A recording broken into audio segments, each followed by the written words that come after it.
복음은 결코 우리에게 쉽게 다가오지 않았습니다. 피의 대가를 지불했습니다. 한국에서도 얼마나 많은 선교사들이 피를 흘리고 죽었는지 모릅니다. 우리의 선조들, 또 어려울 때마다 믿음의 선조들은 순교의 반열에 섰습니다. 순교의 피 위에 한국교회는 세워져 있습니다. 이민교회도 마찬가지입니다. 모든 교회는 예수 그리스도의 보혈과 함께 성도들의 믿음의 선조들의 순교 위에 세워져 있는 것입니다. 우리는 예수의 십자가와 부활의 복음에 대해서 아주 적대적인 문화 속에서 살아가고 있습니다. 여러분, 청교도 신앙으로 세워진 이 나라, 신앙의 자유를 위해 이곳에 온 믿음의 사람들이 제일 먼저 한 것은 교회를 세웠습니다. 그리고 말씀을 가르치기 위해 학교를 세웠습니다. 그리고 그들이 거할 집을 지었습니다. 하버드도 프린스턴도 다 신학교로 시작한 것입니다. 지금 어떻습니까? 하나님을 거부하고 있습니다. 동성애로, 낙태로 하나님의 권위를 무시하고 있습니다. 이슬람의 약진이 어느 때보다 강하게 나타나고 있습니다. 모든 미국에 있는 모든 대학들 안에 이슬람 학회가 있습니다. 학교에 그들이 기도할 수 있도록 평등과 자유라고 하는 이름하에 그들이 기도할 수 있는 장소를 만들고 있습니다. 종교 통합으로 모든 종교의 구원이 가능하기 때문에 반드시 꼭 예수를 믿을 필요는 없다라고 이야기하는 포스트 모더니즘에 우리는 살아가고 있습니다. 지금 전도는 고사하고 복음을 전하는 복음의 증인으로 사는 것은 고사하고 내 믿음을 지키기도 어려운 그런 시대를 살아가고 있습니다. 증인이라는 것은 그렇게 매력적인 타이틀이 아닙니다. 대접받을 자리가 아니에요. 증인은 정말 계속해서 몰려들어오는 세속주의 파도 앞에 홀로 서야만 합니다. 아무리 내가 외쳐도 아무도 내 소리를 들어줄 수 없는 그런 사막 한가운데 뚝 떨어져 있는 그런 기분을 느낄 때가 있습니다. 예수, 천당 이렇게 얘기하면 사람들이 비웃습니다. 어떤 모욕을 당할지도 몰라요. 예수 천국 얘기하기 전에 네 꼬라지를, 형편을 먼저 살펴봐라. 돈도 없고 지위도 없고 건강도 그러면서 무슨 예수를 믿으라고 하느냐. 너나 잘하세요. 나 예수 안 믿어도 잘 살아, 잘 나가, 자식들 좋은 대학 가. 길은 많아, 기회는 많아. 그러나 이들이 모르는 것이 있습니다, 여러분. 이들은 내세에 약속이 없어요. 인생이 70여 강건한 80이라고 하지만 아무리 오래 살아도 200년을 산들 영혼에는 한 정점 같은 것이에요. 내세에 약속이 없어요. 우리 힘들고 눌려 지내고 핍박받는 것 같지만 우리의 삶은 이 잠시 있는 시간이 지나면 영원히 하나님과 함께 왕같이 세상을 다스릴 것이라고 하는 약속의 말씀을 소유한 사람들이기 때문에 이렇게 당당하게 살아갈 수 있습니다. 아무도 지지해주지 않고 전혀 인기 없는 이름이 바로 증인입니다. 예수님이 제자들에게 그래서 너희가 세상에서 환난을 당하나 담대하라 내가 세상을 이겼노라. 주님 얘기합니다. 환난을 당할 것 같다가 아닙니다. 너희는 반드시 환난을 당할 것이라는 거예요. 나 때문에 저희들이 세상에 나를 핍박한 것 같이 너희들도 핍박하리라고 하신 말씀을 주님은 반복해서 이야기하셨습니다. 예수의 증인이 되었기 때문에, 복음의 증인이 되었기 때문에 우리의 삶에 고난이 있는 것입니다. 제자들은 자기들이 예수의 이름으로 고난받는 것을 달게 여기고 기쁨으로 하나님을 찬양하고 떠났다라고 이야기합니다. 놀라운 것은 순교당하는 모든 하나님의 사람들이 괴로워하거나 슬퍼하는 것이 아니라 이것도 지나가리라 잠시 후면 주님과 함께 할 것이라고 생각을 하고 그 어려움 속에서도 순교를 당했다라고 얘기하는 것입니다. 여러분의 증인은 특정한 사람들의 전유물이 아닙니다.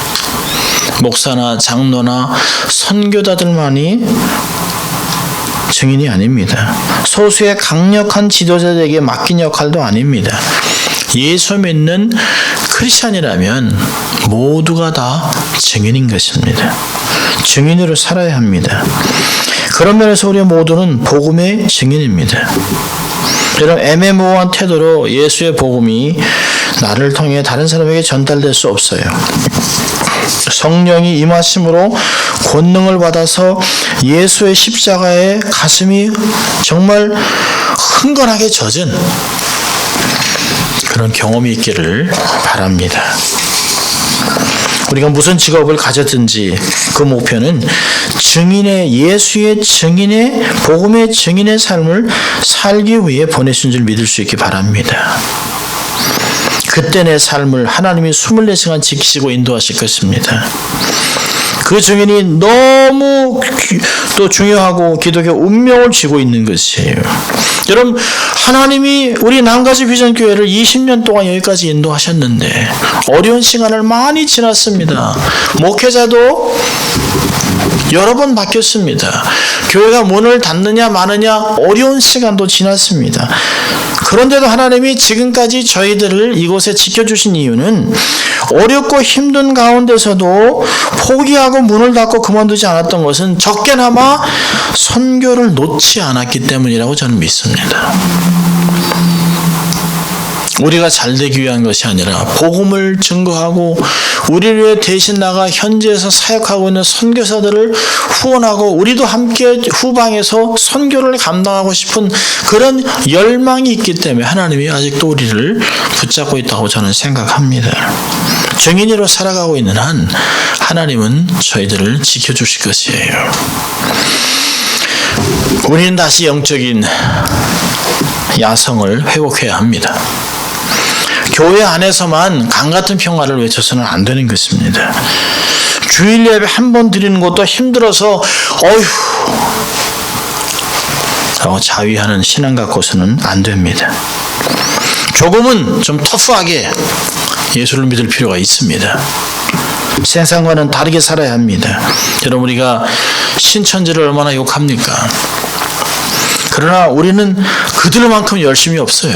그들만큼도 열심히 없습니다. 우리가 그렇게 예배를 열심히 드립니까? 성경 공부를 열심히 합니까? 전도하는 것에 투자하고 있습니까? 그들은 비록 이만이라고 하는 잘못된 교주를 쫓지만 그들은 자기의 삶을 올인하고 있습니다. 성경을 달달달달 외우고 있습니다. 자기의 재능을, 자기의 모든 것을 투자해서 시간과 재물을 투자해서 한 영혼이라도 더 신천지로 인도하기 위해서 말씀을 가르치고 있습니다. 여러분, 우리가 성도가 된 것으로 만족하지 말고 복음의 증인이 되어야 합니다. 피의 대가를 통해 받아든 구원의 복음을 나만 즐기고 있다면 정상이 아닙니다. 붉은 피가 흐르는 묻어있는 복음은 교회 안에서 밖으로 흘러나가야 합니다. 생명을 살리는 복음의 역사가 교회 밖에서 나타나야 합니다. 그래야 나도 살고 다른 사람도 살고 세상을 살릴 수 있습니다. 그것이 세상의 빛과 소금의 역할을 감당하는 것입니다. 하나님의 역사를 가장 구체적으로 경험할 수 있는 순간은 바로 내가 복음의 증인으로 살아갈 때입니다. 주의 영이 임하심으로 십자가 부활의 복음에 심장이 뛰는, 복음 때문에 심장이 쾅쾅쾅쾅 뛰는 그런 증인이 되어야 합니다. 모두 웅크리고 두려워하고 있는 이 상황에서 기회가 되는 대로 여러분이 갖고 있는 모든 디바이스를 동원해서 카톡이든 텍스든 이메일이든 전화든 뭘 동원해서라도 이렇게 어렵고 힘들 때 붙잡을 수 없는 이런 두려움 가운데 있을 때 그들에게 예수의 복음을 전할 절호의 찬스를 사용하시기를 바랍니다. 복음을 삶으로 전하는 증인이 될 수 있기를 바랍니다. 하나님의 영광 외에 복음의 증인이 되는 여러분 되시기를 주의 이름으로 축원합니다. 기도하겠습니다.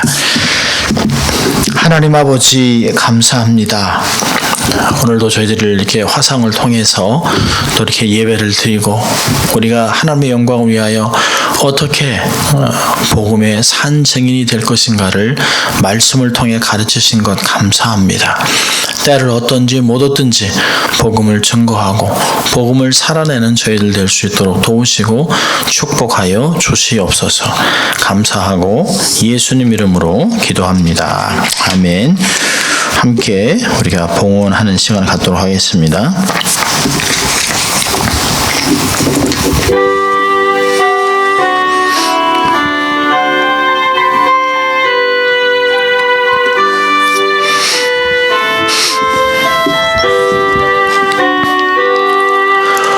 나의 보화 드리니 주여 받아주셔서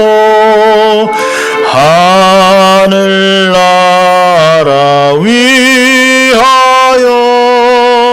주 뜻대로 쓰소서. 아멘. 기도하겠습니다. 하나님 아버지 감사합니다. 지난 한 주간 동안에도 모든 것이 스탑한 것 같은 올 스톱한 것 같은 그런 어려운 상황 속에서도 하나님 저희들에게 먹고 살고 지낼 수 있도록 은혜를 베풀어 주신 주님 감사합니다. 하나님 생각하면 부족하고 또 한없이 어렵고 사면초 같은 상황일지라도 하나님이 나와 함께 하심으로 내 삶에 필요한 것들을 공급해 주시는 경험하고 넉넉하고 또 하나님의 은혜였다고 감사하는 저희들 될 수 있도록 도와주시고 그래서 하나님이 주신 이 재물의 일부를 따로 떼어 성별하여 하나님 앞에 여러 가지 모양으로 우리의 마음과 정성과 뜻을 묻고 하나님께 다시 돌려드립니다. 하나님 받으시고 흠양하시고 하나님의 영광을 위해 사용하여 주시옵소서. 또 한 주간 하나님의 사람들이 또 삶의 터전에서 힘들고 어려운 중에서도 최선을 다하고 또 하나님 진리를 심으며 또 하나님 그 삶의 터전에서 노력할 것입니다. 하나님 그곳에서 옥토가 되게 하시고 30배, 60배, 100배의 열매를 거두게 하시고 또 하나님 누수를 막아주시고 또 관계 속에서 승리케 하시고 또 어려운 중에서도 100배를 거둬 거부었던 이삭과 같은 복을 받게 하심으로 하나님의 나라를 세우고 가정을 세우고 열방을 축복하는 귀한 성도들 다 될 수 있도록 하나님 축복하여 주시옵소서. 감사하고 예수님 이름으로 기도합니다. 아멘. 전능하신 하나님의 언약 백성들은 축도를 받으시 바랍니다. 기도합니다. 여호와는 내게 복을 주시고 너를 지키시기를 원하며 여호와는 골고루 내게 비추사 은혜 베푸시기를 원하며 여호와는 골고루 내게로 향하여 드사 평강 주시기를 원하노라. 이제는 우리 주 예수 그리스도의 은혜와 하나님의 무한하신 사랑과 성령님의 감화감동 충만 교통 인도 위로하심이 오늘의 말씀을 붙잡고 하나님 앞에 최선을 다하고 복음의 증인이 되어 영광 돌리기를 열정하는 모든 회중들의 머리 위에 이들의 가정과 어린 자녀들 경영하는 사업체와 모든 범사 위에 또 온 땅에서 수고하시는 수많은 선교사님들과 몸된 교회 위에 이제부터 영원토록 함께 있을지어다. 아멘. 네, 예배를 마쳤습니다. 몇 가지 광고를 제가 드리려고 합니다. 제 마음 같아서는 다음 주는 이렇게 전 본당에서 함께 예배를 드렸으면 좋겠다 하는 마음이 있습니다. 그런데 아직은 모르겠습니다. 요즘 뉴스를 보면 학교 휴교를 5월 말까지 할 것 같다라는 이야기도 하고, 지금 상태로는 너무 확장 속도가 빠르기 때문에 당분간은 더 6주 정도 더 이렇게 해야 되지 않겠나 하는 이야기를 합니다만, 아직은 너무 위험해서 특별한 일이 없으면 또 화상으로 예배를 드리려고 합니다. 특별한 내용이 있으면 카톡으로 여러분들께 다 연락을 드리도록 하겠습니다. 이런 상황에서도 꼭 여러분이 인터넷을 통해서 또 영상을 통해서 꼭 예배를 드리시고, 또 교회를 위해서 또 회중을 위해서 기도하시는 여러분 될 수 있기를 바랍니다. 총회도 5월 달에 있는 총회도 캔슬이 됐습니다. 총회도 화상으로 하든지 해서 아마 캔슬이 됐다고 총회에서 서기가 연락이 왔습니다. 온 세상이 만만치 않습니다. 선교사님들을 위해서 여러분이 기도를 많이 해주시기를 바랍니다. 선교사님들이 급해서 본국으로 돌아간 지역은 약탈이 너무 심하고 강도들이 오고 떼강도들이 몰려들어서 어려움을 겪고 있습니다. 또 상황이 어려워지니까 곳곳에서 어려움을 호소합니다. 선교사님들이야 사실은 무방비죠. 하나님이 도와주셔야만 가능한데요. 곳곳에서 있는 선교사님들을 위해서 여러분들 기도를 많이 해주시고, 특별히 우리가 후원하고 있는 설정호 선교사님 또 최강순 선교사님 두 가정을 특별히 안전을 위해서 여러분이 기도를 많이 해주시기를 바랍니다. 여러분, 헌금은 인터넷 뱅킹을 하시는 분들은 안장로님이 카톡에서 올려주신 앱을 통해 해주시면 되고요. 혹시 잘 모르시면 문의가 있으시면 안장로님께 문의하시면 자세하게 가르쳐 드릴 수 있습니다. 여러분, 힘들고 어려운 상황이라도 절대로 낙심하지 마시고, 이제까지 인도하신 하나님께서 지금도 우리와 함께 하시고 결국에는 끝날까지 우리와 함께 하실 것을 믿으시고, 그 믿음을 가지고 하루하루 힘차게 살아가는 여러분 될 수 있기를 바랍니다. 사랑하고 축복합니다. 한 주간 건강하게 잘 살아내신 여러분 될 수 있기를 바랍니다. 평안하십시오.